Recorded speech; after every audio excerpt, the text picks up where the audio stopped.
பிரகாஷ் அவர்களை அன்போடு மேடைக்கு அழைக்கிறோம். பாலுமகேந்திரா அவர்களுடைய பட்டறையில பட்டை தீட்டப்பட்ட ஒரு வைரம், தீண்டாமை ஒரு பெருங்குற்றம்னு சொல்லக்கூடிய அதை கலைய நினைக்கக்கூடிய சாமானியர்கள் இங்க வந்து சமூக விரோதிகளா பார்க்கப்படுறாங்க அப்படின்ற ஒரு கருத்தோட தீண்டாமை பெருங்குற்றம் அப்படின்னு சொல்றதுக்கு ஒரு இயக்குனர் வந்திருக்காரு. பொதுவாக ஒரு இயக்குனர் வரும்போதே அந்த அதிர்வலையும் அவருடைய வருகையை பறைசாற்றுறதுமே வந்து அதிரடியா இருக்கும். அப்படி ஒரு அதிரடி இந்த மேடையில அரங்கேறி இருக்கு. அன்போடு சிவபிரகாசம் அவர்களே மேடை கிடைக்கிறோம்.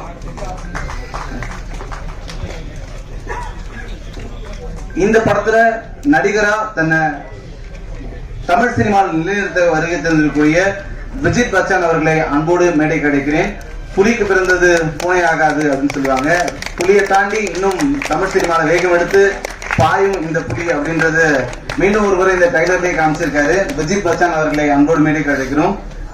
ஒரு நாயகி ஒரு ஃப்ரேம்ல தெரிஞ்சிருவாங்க அவங்க எப்படி இருப்பாங்க, அவங்க எப்படி சினிமால வருவாங்க அப்படின்றத சொல்லுவாங்க.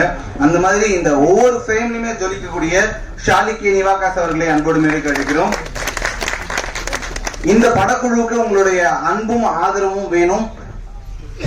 தீண்டாமை ஒரு பெருங்குற்றம், அதை களையணும் அப்படின்ற ஒரு திரைப்படமா முன்னெடுத்திருக்காங்க. அந்த முயற்சிக்கு அந்த எண்ணத்தில் இருக்கக்கூடிய தமிழர்கள் அத்தனை பேருமே நிச்சயமா அன்பும் ஆதரவும் கொடுப்பீங்க அப்படின்னு நம்புறோம். இந்த படத்துக்கு வந்திருக்கக்கூடிய முக்கிய பிரமுகர்களை முதல்ல அழைப்போம். தமிழ் சினிமாவுடைய புரட்சி இயக்குனர் அப்படின்னு இவரை சொல்லலாம். பெரும்பாலும் புரட்சி நடிகர், புரட்சி தலைவர் அந்த மாதிரி ஒரு பட்டங்கள் இருந்துட்டு இருக்கும்போது ஒரு இயக்குனருக்கு புரட்சி எப்படி நடந்தது அப்படின்ற ஆச்சரியம் தமிழ் சினிமாவுக்கு கொடுத்த ஒருத்தர். ஒவ்வொரு படத்திலையுமே தன்னுடைய கருத்துக்களை உலகத்தை சீர்திருத்தணும் அப்படின்றத ஆணித்தனமா சொன்ன எஸ் ஏ சந்திரசேகர் அவர்களை அன்போடு மேடை கிடைக்கிறோம்.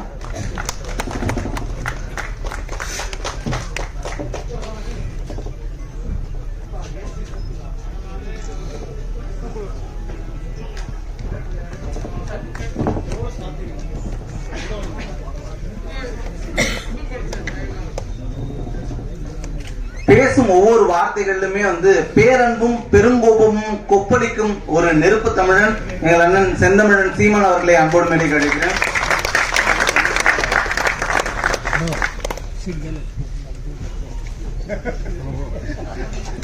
தமிழ் யார் பேசினாலும் அழகா இருக்கும். ஒரு சிலர் பேசும்போதுதான் தமிழே அழகா இருக்கும். அந்த மாதிரி இவர் பேசும்போது தமிழை கேட்டுக்கிட்டே இருக்கலாம் அப்படின்னு சொல்லக்கூடிய இயக்குனர் கரு பழனியப்பன் அவர்களை அன்போடு மேடை கிடைக்கிறோம்.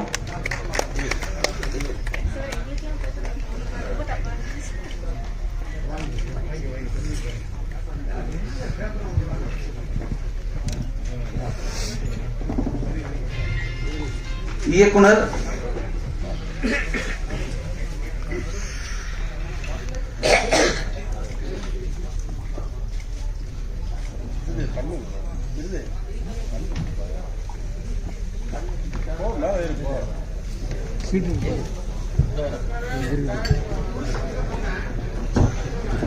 தமிழ் சினிமால இன்னைக்கு இருக்கக்கூடிய பெரிய இயக்குநர்கள்லாம் கேமரா எடுத்துட்டு போகாம கூட படத்துக்கு போவாங்க, படம் எடுக்கலாம்னு போவாங்க. ஆனா இவர் இல்லாம படம் எடுக்கலாம் அப்படின்னு போக மாட்டாங்க. கலை இயக்குனர் முத்துராஜ் அவர்களை அன்போடு மேடைக்கு அழைக்கிறோம். தமிழ் சினிமால பல பிரம்மாண்டங்கள் உருவாக காரணமா இருக்கக்கூடிய மற்றும் ஒரு பிரம்மாண்டம் அண்ணன் மேடைக்கு வாங்க.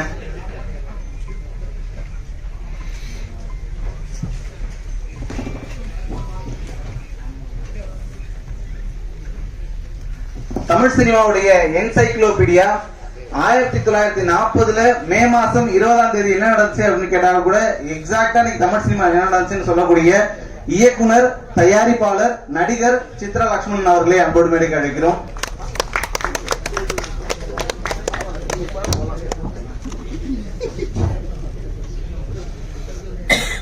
அந்த கதவை கொஞ்சம் சாத்திட்டா ஏசி போகாம இருக்கும். கதவை சாத்திட்டீங்க அப்படின்னா ஏசி ஃப்ளோர் உள்ளே இருக்கும். தமிழ் சினிமாவுடைய தேவதை தான் நீ அப்படின்னு தமிழ் சினிமா கொண்டாடிக்கிட்டே இருக்கக்கூடிய பேரன்பு மிக்க நடிகை தேவயானி அவர்களை அன்போடு மேடைக்கு அழைக்கிறோம். ஒரு நாயகி இவர் பார்த்து உன்னை வெள்ளாவே வச்சுதான் வெளுத்தாங்களா, வெயிலுக்கு காட்டாம வளர்த்தாங்களான்னு சொன்னப்ப எப்படி இவர் அப்படி யோசிச்சாரு அப்படின்னு யோசிச்சாங்க.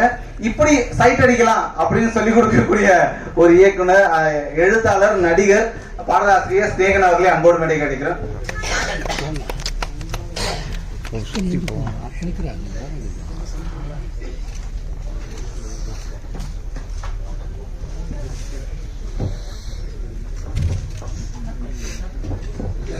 ஒரு படம் எடுத்தா அது சமூகத்துல என்ன தாக்கத்தை உருவாக்கும் அப்படின்ற கேள்வி இருக்கும்.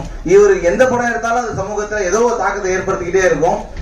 சாமானியனுக்கு சேர் கிடைக்கவோ குரல் கிடைக்கவோ வந்து எப்பயும் ஒரு காரணமா இருப்பாரு. அப்படிப்பட்ட இயக்குனர் வசந்தபாலன் அவர்களே அன்போடு மேடை கேட்கிறோம்.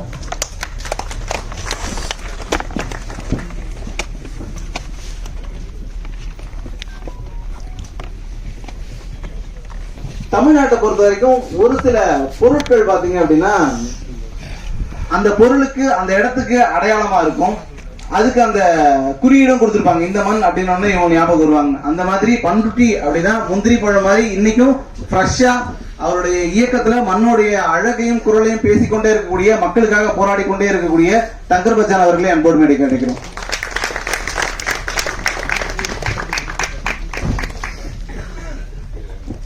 அன்காம்ப்ரமைஸ் இயக்குனர்கள் அப்படின்னு ஒரு பட்டாளத்தையே சொல்லலாம். ஒரு படம் எடுத்தா அந்த படத்தை கமர்ஷியலாவும் எடுக்கணும், மக்களுக்கு பிடிச்ச மாதிரியும் எடுக்கணும், மக்கள் மனசுக்கு நெருக்கமான படமா எடுக்கணும், மண்மனம் மாறாம பேசணும் அப்படின்னு அத்தனை விதிகளுக்குள்ளுமே வந்து படங்கள் எடுக்கக்கூடிய இயக்குனர் சுசீந்திரன் அவர்களே அன்போடு மேடை கிடைக்கிறேன்.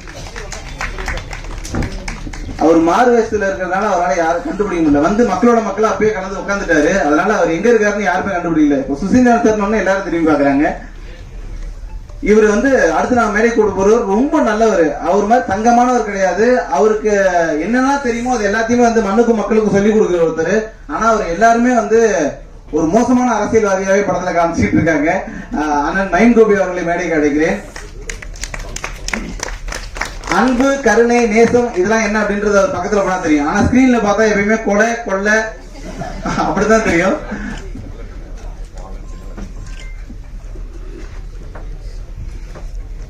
மாபெரும் படைப்பாளி. அவருக்குள்ள ஒரு பெரிய கலைஞன் இருக்காரு. அவர் நடிகனா நமக்கு எல்லாம் தெரியும். அவருக்குள்ள இருக்கக்கூடிய பல ரூபங்கள் வந்து ஒவ்வொன்றா இப்பதான் தெரியுது.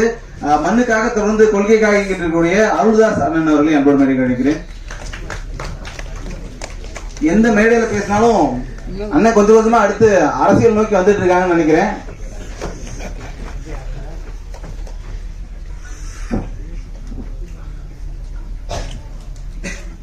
இந்த திரைப்படத்துல ரொம்ப முக்கியமான ஒரு கதாபாத்திரத்துல நடிச்சிருக்கக்கூடிய தமிழ் சினிமாவுடைய முக்கியமான முகங்கள் ஒருத்தர் லோகோ அவர்களே அன்போடு மேடைக்கு அழைக்கிறேன்.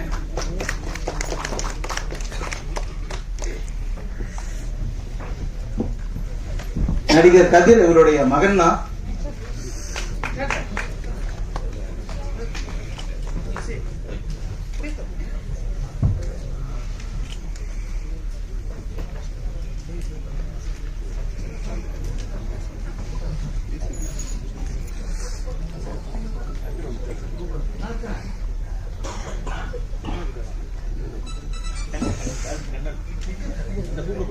தமிழ் சினிமாவுடைய ஒவ்வொரு வாரமும் படம் வரும் அப்படின்னு சொல்லுவாங்க. ஒவ்வொரு வாரத்தையும் எத்தனை கண்ணன் சார் படம் வருதுன்னு பாக்குற அளவுக்கு அவ்வளவு வேகமாகவும் சுறுசுறுப்பாகவும் இயங்கிக்கிட்டே இருக்கக்கூடியவர்.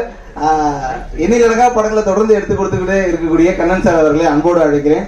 சுறுசுறுப்புக்கு மறுபேர் வந்து கண்ணன் சார்னு சொல்லலாம்.